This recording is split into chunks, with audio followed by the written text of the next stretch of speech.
Panne d'inspiration, que faire? Eh bien, c'est ce qu'on va voir aujourd'hui dans cette vidéo.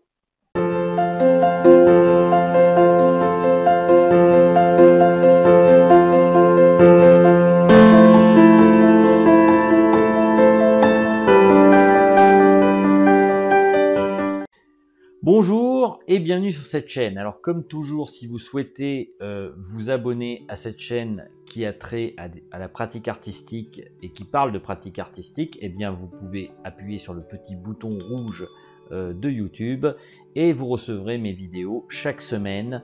Donc ce serait dommage de louper ça. Je vous propose donc de vous abonner vu que vous êtes peu nombreux parmi les gens qui me regardent à être abonnés. Donc faites-le et puis moi ça m'encourage à continuer.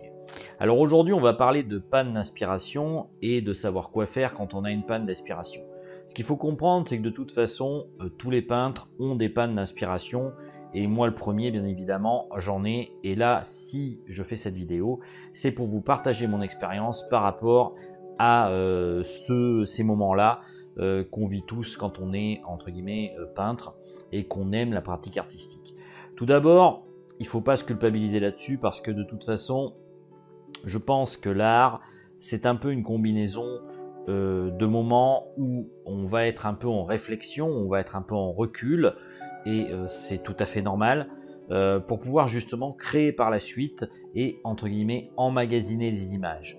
Alors, il y a une chose toute bête que vous pouvez faire pour justement vous donner de l'inspiration, c'est d'essayer d'aller sur Internet, de chiner sur Internet, de trouver des images qui vous inspirent, des choses qui vous plaisent et de les garder dans des dossiers spécifiques.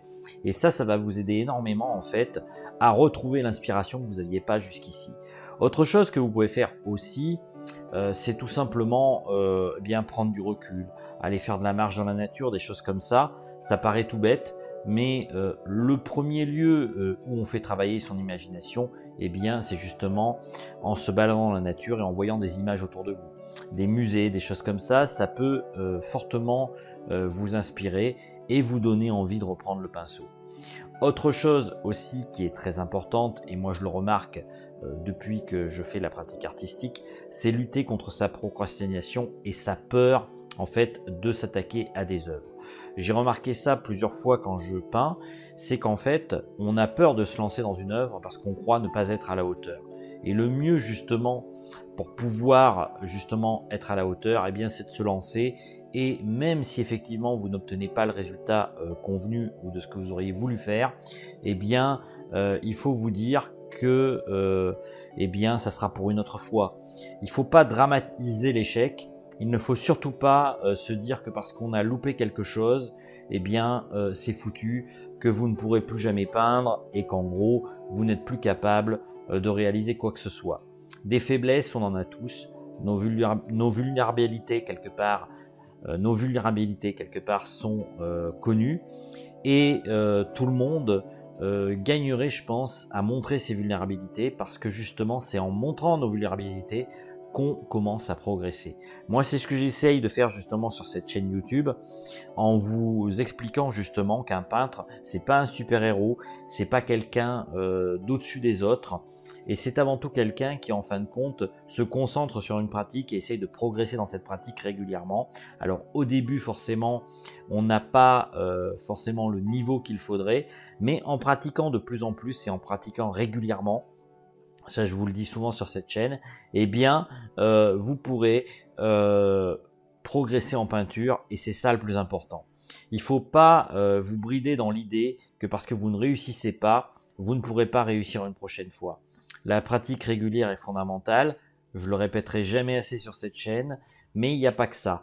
Il y a aussi le côté lutter contre ses propres peurs, lutter contre la procrastination qui est aussi quelque chose de très important chez les peintres. On a tous tendance quelque part à se dire voilà, j'ai pas envie de faire ça aujourd'hui, je me sens pas bien. Et pour autant, eh bien, il faut des fois se mettre des coups de pied au cul si j'ose dire et se dire voilà, je me lance, je prends ma toile, je sais quel format je vais prendre pour faire telle ou telle chose parce que j'ai réfléchi à l'avance au format que j'allais utiliser. Et puis aux dominantes de couleurs aussi, ça c'est très important, vous dire que voilà, quelle dominante de couleur je vais utiliser pour faire ma peinture.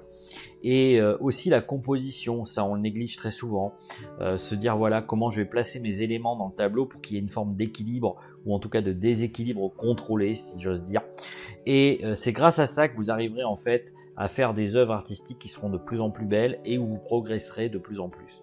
Voilà un peu ce que j'avais à vous dire aujourd'hui sur les pannes d'inspiration et sur les différentes choses que vous pouvez faire pour lutter contre ces pannes d'inspiration. En tout cas, il ne faut surtout pas dramatiser la chose parce que on a tous des moments où on n'est pas forcément à la hauteur des choses qu'on voudrait faire. Il y a des moments où on va être plus ou moins, disons, à ne pas vouloir bouger, à ne pas vouloir faire des choses, à être plutôt, disons, mou, si on peut le dire. Mais c'est justement ces éléments-là qui font que par la suite, on va peut-être avoir des périodes d'action où on sera beaucoup plus actif et beaucoup plus proactif en général. Et c'est ça l'important.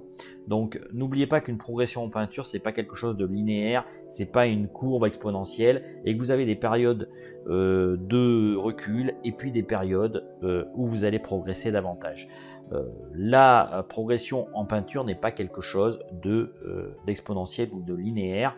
Elle est faite d'avancée et de recul, mais progressivement quand même, on continue à avancer et c'est ça l'important.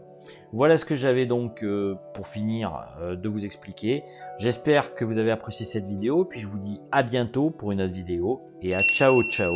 Et si vous le voulez, bien entendu, vous pouvez télécharger le guide gratuit du peintre débutant disponible sur mon site web chatinspire.fr. Je vous dis à bientôt, ciao.